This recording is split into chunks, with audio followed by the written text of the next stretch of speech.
تبارك الذي بيده الملك وهو على كل شيء قدير، الذي خلق الموت والحياة ليبلوكم أيكم أحسن عملا وهو العزيز الغفور،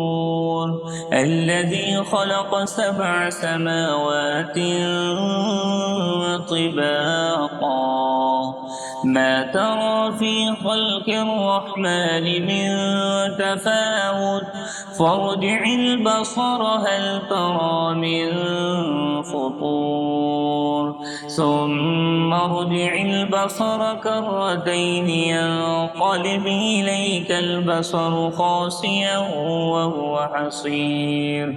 ولقد زينا السماء الدنيا بمصابيح وجعلناها رجوما للشياطين وأعتدنا لهم عذاب السعير، وللذين كفروا بربهم عذاب جهنم وبئس المصير، إذا ألقوا فيها سمعوا لها شهيقا وهي تفور تكاد تميز من الغيظ كلما ألقي فيها فوج سألهم خزنتها ألم يأتكم نذير قالوا بلى قد جاءنا نذير فكذبنا وقلنا ما نزل الله من شيء إن أنتم إلا في ضلال كبير،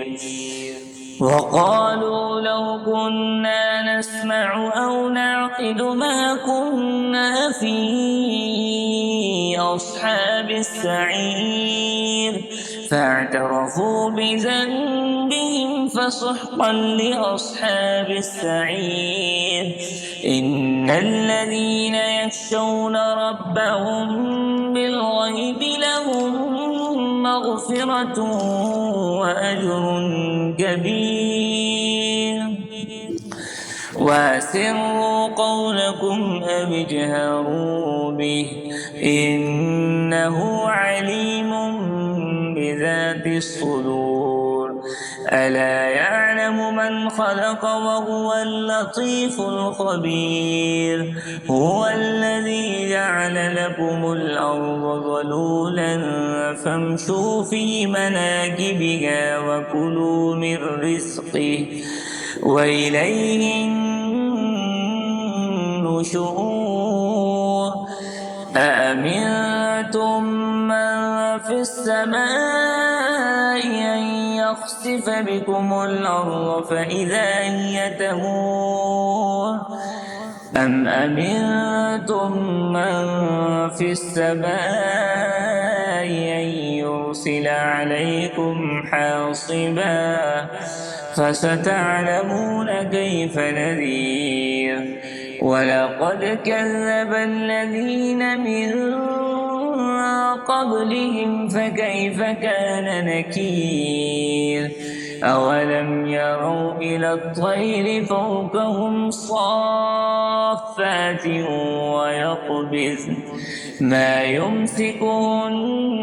إلا الرحمن إنه بكل شيء بصير، أمن هذا الذي هو جند لكم ينصركم من دون الرحمن إن الكافرون إلا في غرور، أمن هذا الذي يرزقكم إن أمسك رزقه بل لجوا في عتو ونفور، أفمن